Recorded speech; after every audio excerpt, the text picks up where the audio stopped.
We're going to do examples 5 and 6 from notes 5.3. And in these examples, we're going to be talking about the change of base formula, which is the last property of logs that we're going to talk about.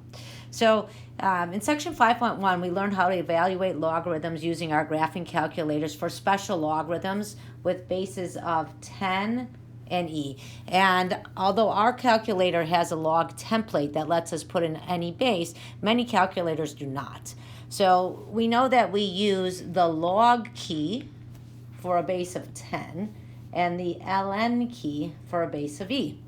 So if you don't have a calculator like ours, what do you do if you want to evaluate something like log base 3 of 7?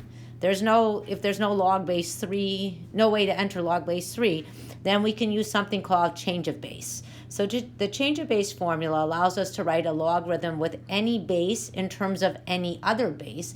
And usually we're going to be converting to log base 10 or natural log base e.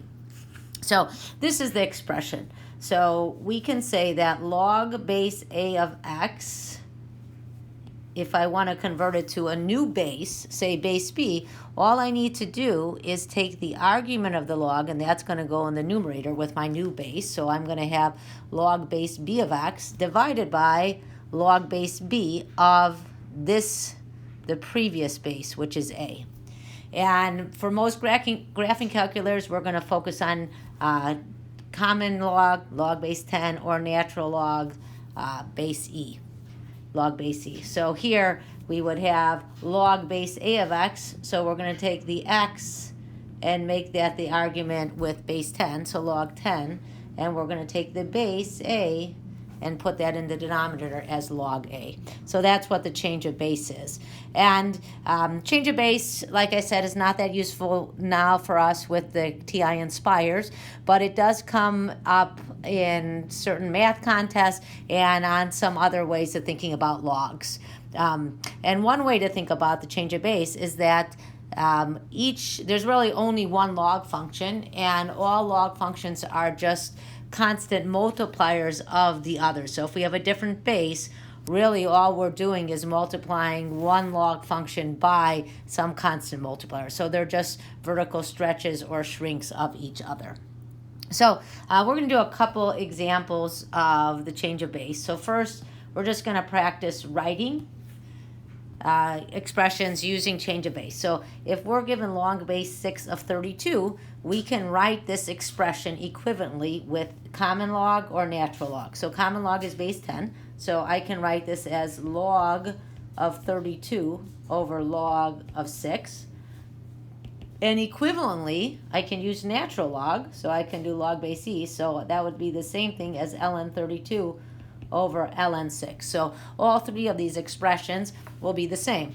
Let's do one more. So if we have log base 0.33 of 45, that's going to be the same thing as log of 45 over log of 0.33, which is the same thing as the natural log of 45 over the natural log of 0.33.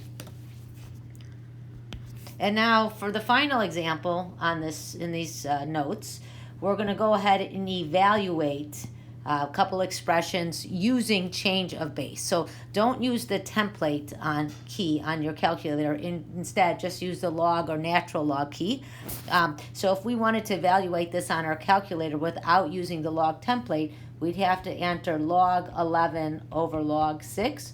Or you could write ln 11 over ln 6, because those are the two keys that we have. And if you enter that in your calculator, and I encourage you to do so, you'll get about 1.338.